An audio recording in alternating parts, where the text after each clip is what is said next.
Shark! Oh! This is the last photo ever taken of 23-year-old Russian national Vladimir Popov before he was dragged beneath the waves of the Red Sea in front of not only his girlfriend and father, but dozens of holidaygoers in the beachside community of Hurghada, Egypt. By this point, he had already lost both his arms, parts of his torso, and parts of his face to an 11-foot tiger shark. And still, he could be heard screaming for his father's help. It's an attack so horrific that the video is hard to stomach. But the most tragic part of it all is that shark scientists and marine biologists largely agree that if it wasn't for human interference, this attack likely never would have happened.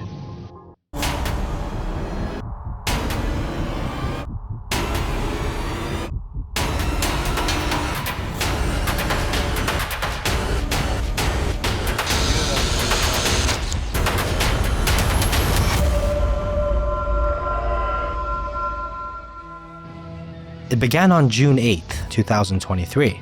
Vladimir, his father Yuri, and his girlfriend Anastasia took a relaxing trip to Dream Beach Resort, a popular destination for sunbathing, snorkeling, and swimming in Egypt. It's important to understand that this edge of coastline in the Red Sea is particularly unique, drawing tourists from all over the world. Along the edges of the water, vibrant coral reefs attract tropical fish and snorkelers alike. The narrow and shallow strait connecting the Red Sea to the Indian Ocean has allowed the marine life of the sea to maintain relative isolation, resulting in 14% of the species within it being endemic.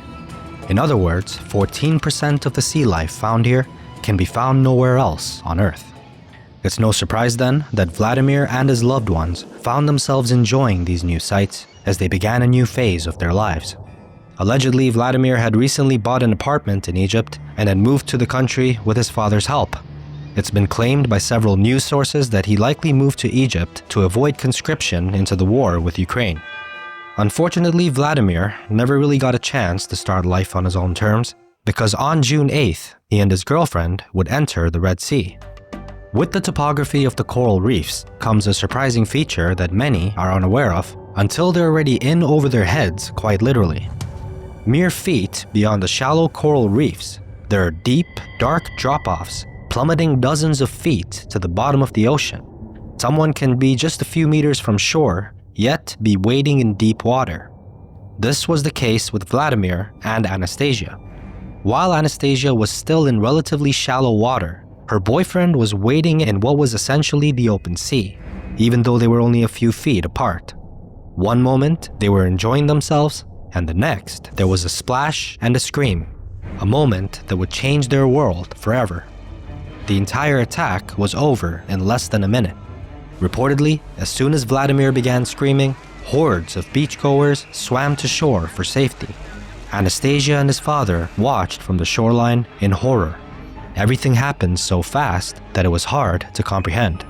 On one of the first bites, both of Vladimir's arms were bitten off, and as he bobbed just meters away from shore, the shark then took a bite from his jaw as well as his cheek. Now, we aren't going to show the video here because it's truly horrific, but one of the most poignant and heartbreaking moments is after Vladimir is bitten on the face. He can be heard calling out to his father for help. On the shore, there was absolutely nothing that his helpless father could do. Less than a minute after the attack began, Vladimir had already been dragged beneath the waves of the reddening water. Seconds later, a rescue boat from the resort arrived, but by then, it was already too late. Locals wrangled the shark into a net, put a hook through its eye, and used that hook to drag it onto the beach. It was determined that the shark was an 11-foot-long female tiger shark, and after she was dragged ashore, the shark was bludgeoned to death with metal pipes.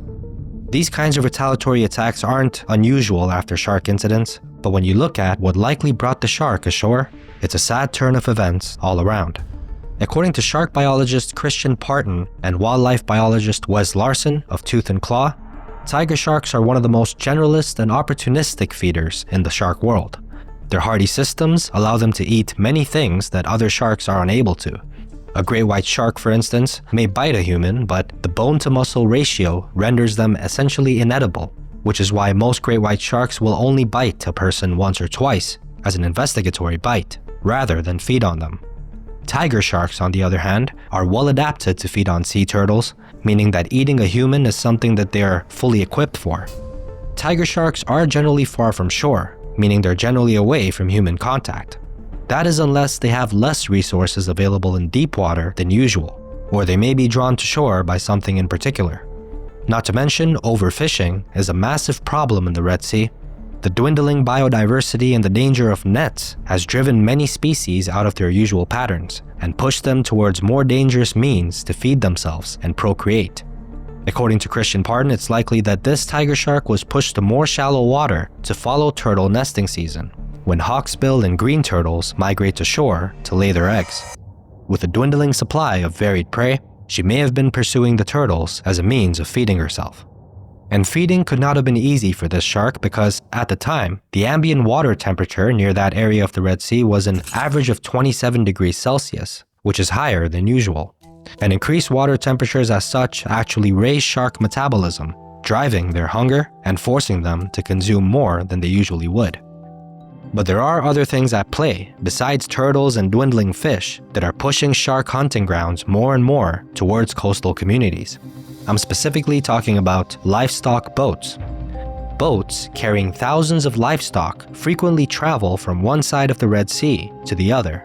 When animals fall ill or die on the ship, they're often tossed aboard, and this has led to documented cases of sharks following these ships from port to port, knowing that free easy meals will be tossed down to them at any moment. And this draws opportunistic sharks to ports like Hurghada and also makes them more accustomed to eating mammals, which are normally not part of their diet. Then there's chumming. The tourism industry demands entertainment, and to ensure that the tourists get it, many local tour guides will chum the water to draw in unique fish. A practice, of course, that also draws in sharks, whose fantastic sense of smell can alert them to prey over a quarter of a mile away. Unfortunately, as a result of this horrible attack, there are still no changes that have been made to the handling of human and marine life interaction in the area. The beach was closed down for several days, but no measures were taken to stop chumming in the water, overfishing, or to protect the public with things like shark nets or increased education. Since 2018, there have been at least 8 known shark attacks in this region of the Red Sea. As for Vladimir, his family still mourns the loss of such a bright and promising young man. When interviewed, his father Yuri stated, "We went to the beach to relax, and my son was attacked by a shark. What kind of help can you give? This meat grinder happened in 20 seconds." At the end of the interview, he concluded that the attack was poor luck and that it was ultimately his son's destiny that he could not change. If you found this episode interesting, then be sure to subscribe and hit the all notifications button so you can be one of the first to know when a new episode is released. And I'll see you on the next one.